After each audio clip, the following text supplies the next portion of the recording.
My name is Ino Itsuki. I'm a first-year high school student. I'd like to say that I'm a typical high school boy from a normal family, but things have been a little down lately. My father's company went bankrupt just before I graduated from middle school. I somehow managed to go on to high school, but our finances are in dire straits. I had no choice but to give up on baseball, which I had been playing since middle school. At first, I was optimistic. We had gotten into debt, but my father quickly found a job and started working, and my mother was also working. I also worked part-time jobs day and night to pay off the debt. Life was tough, but the whole family was doing their best, and the hardships would only last for a while. That's what I thought, but eventually there were days when we had trouble even eating, and even I, a kid, could tell that things were getting serious. Our family was getting worse and worse, and my body was gradually getting thinner. But I couldn't ask anyone for help. All I could do was try to put on a smile in front of my classmates and act like nothing was wrong. The first person to notice my suffering was my childhood friend Miku Ono, who lived next door. Miku is 2 years older than me and goes to a smarter high school than me.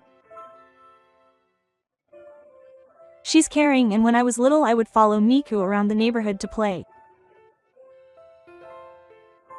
By the time I reached the 4th year of spring, we had grown somewhat distant, but she's still a reliable older sister. Then one day, Miku came to my house and gave me a lunchbox. This is all I can do, but please eat it if you like. Miku said this apologetically, and I couldn't help but cry. Miku continued to come by almost every day after that to give me a lunchbox. I later found out that it was Miku's homemade lunchbox, and when I heard that, I started crying again. I'm a man, but I'm so easily moved to tears. Miku's homemade lunchbox was so beautiful. Not only did it taste good, but I could feel her kind concern for me. Thanks to Miku's lunchbox, I was able to somehow survive the hardest times. I wanted to pay off my debts quickly and repay Miku. That was my wish, but that wish quickly disappeared. My father's debts kept growing and he reached his limit. He was chased by debt collectors and practically ran away in the middle of the night to the countryside, and his maternal relatives, who were his last hope, welcomed us warmly. They were farming but were short on labor. They would provide us with a place to live and food, so please work for them. We would consult with a lawyer we knew and somehow resolve the debt issue. My mother's older brother, Uncle Hirobu, was a lifesaver for our family. Later, with the help of a lawyer my uncle knew, we were somehow able to sort out the debt. Apparently, the consumer finance company my father had borrowed from was a bad one. Mr. Hirobu scolded my father, telling him that he was the breadwinner of the family and that he had to do his job properly. Since then, my father has changed his mind and is working hard every day. I am studying to get my high school equivalency certificate while helping out with the farming.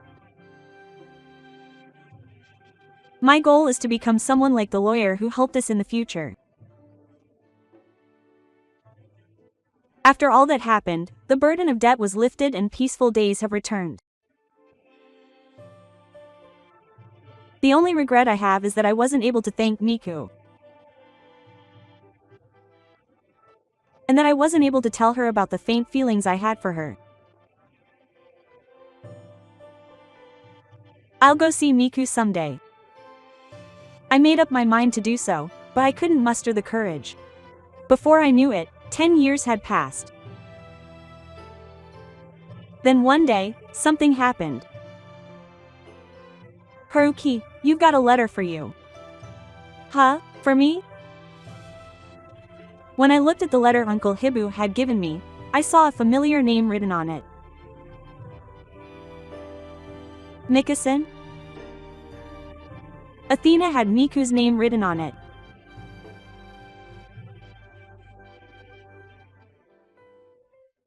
I don't know how he got the address, but when I opened it, to my surprise, it was a wedding invitation with Miku's name written in the new father's column.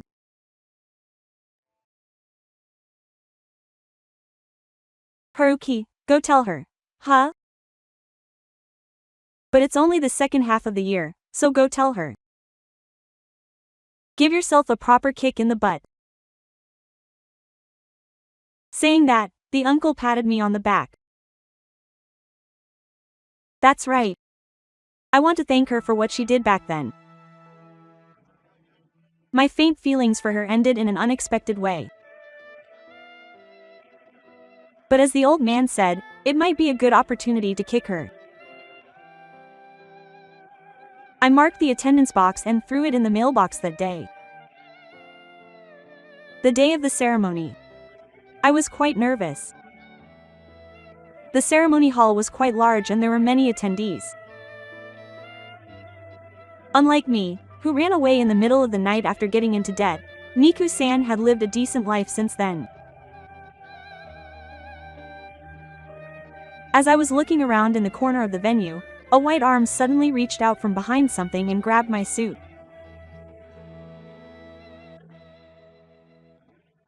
While I was still surprised, the white arm pulled me hard and dragged me into an empty room somewhere. When I looked at the owner of the arm's face, it was Miku-san, dressed in a beautiful wedding dress. Miku-san. It's been a while, Haruki-kun. Miku-san said this and her face twisted. I missed you. I was surprised and just stared blankly at Miku-san, who had tears in her eyes.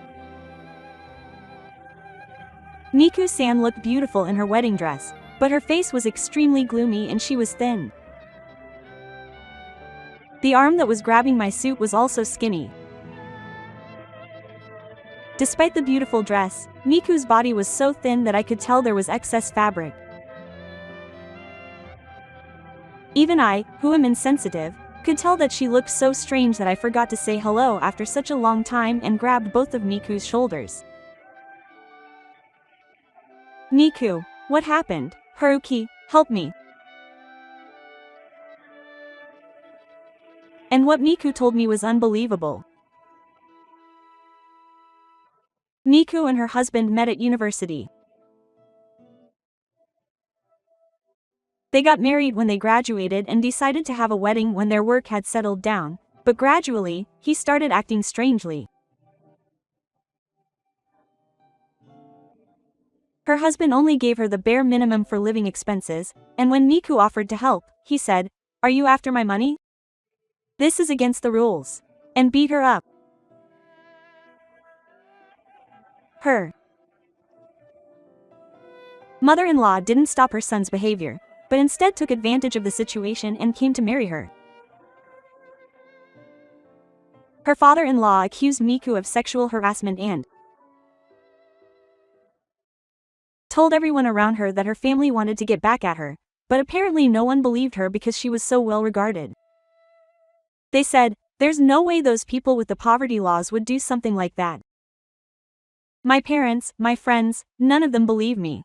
Quote. Tears welled up in Miku's eyes. I felt the blood in my body heat up when I heard that story. It was terrible. That was too terrible. You're the only one who told me that. Can't you get a divorce somehow? I tried to run away, but my husband caught me every time, and I had given up, but then I saw Haruki coming in through the window of the waiting room. And then I realized he was here. He said that and smiled a little. Even though he was thin, his smile hadn't changed at all. What can I do? What should I do? How can I save Miku? And then I had an idea. Miku, are you okay with ruining this wedding? Will you help me? Of course. Miku saved me. Now it's my turn.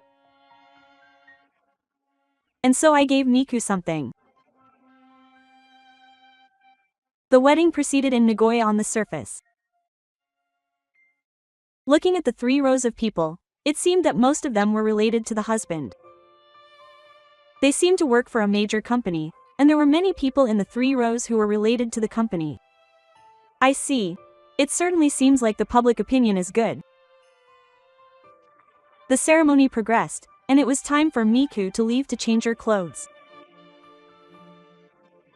I left the venue just before Miku left. Miku came out of the venue and secretly handed me something. Is it there? It's perfect. I saw Miku off as she headed to her room, and checked the data on the spot.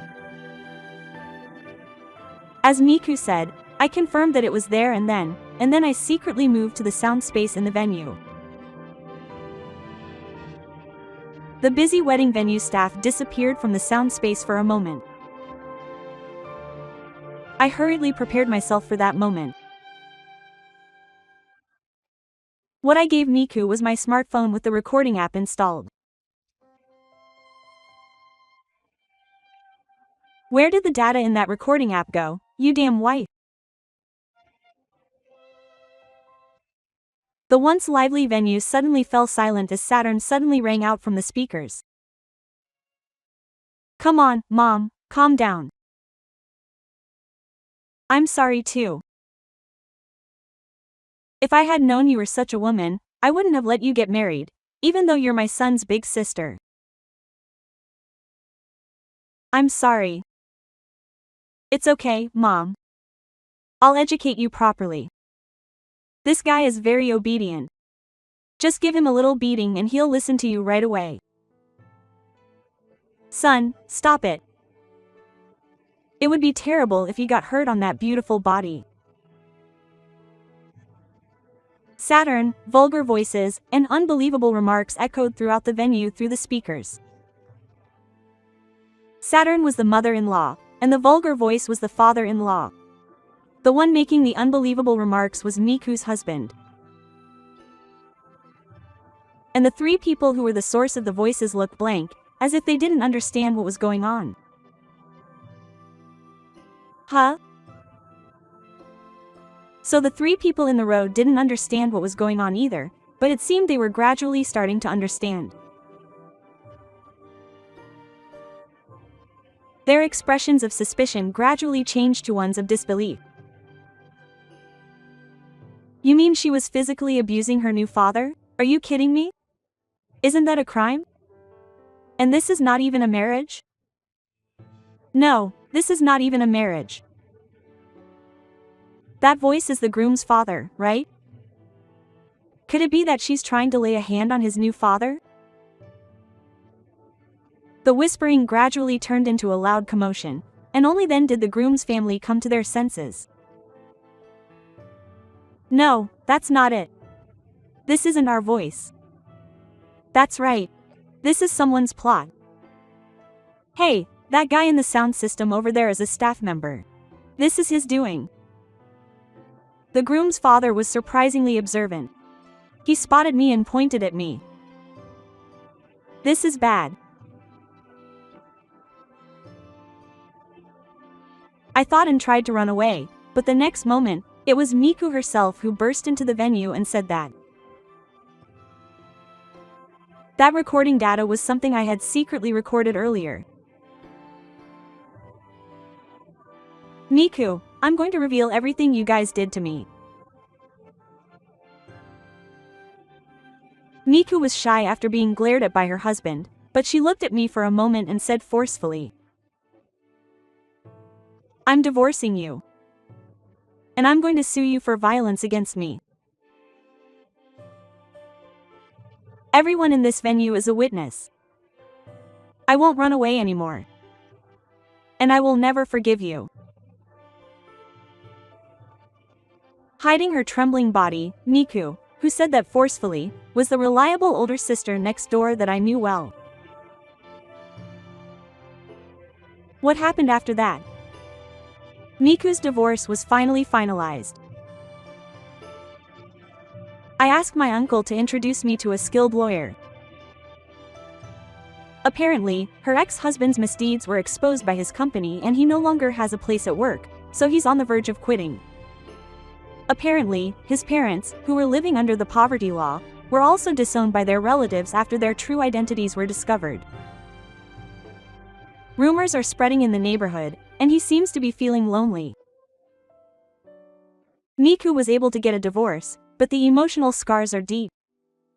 Unable to bear seeing this, I made a proposal. Why don't you relax in the countryside where the air is fresh? Miku and her family agreed. Uncle welcomed Miku warmly, just as he had welcomed our family. After half a year had passed, Miku had fully recovered. Miku said, looking a little lonely, that she didn't want to go home, but I told her that there was a way for her to never have to go back. Is there such a way? Tell me, Haruki. Like marrying me? I'm just kidding. Are you kidding? It's not a joke. I like you. Miku, please date me with the intention of marrying me. I actually wanted to confess in a more cool way, but for some reason, I ended up confessing while kneeling down. Miku laughed out loud at me and said, "Of course. I hope we can continue to be friends." Quote. We were separated due to an unexpected turn of events, but we were able to meet again. I vowed that I would never let go of the hand of someone important to me again, so that we would never be separated again.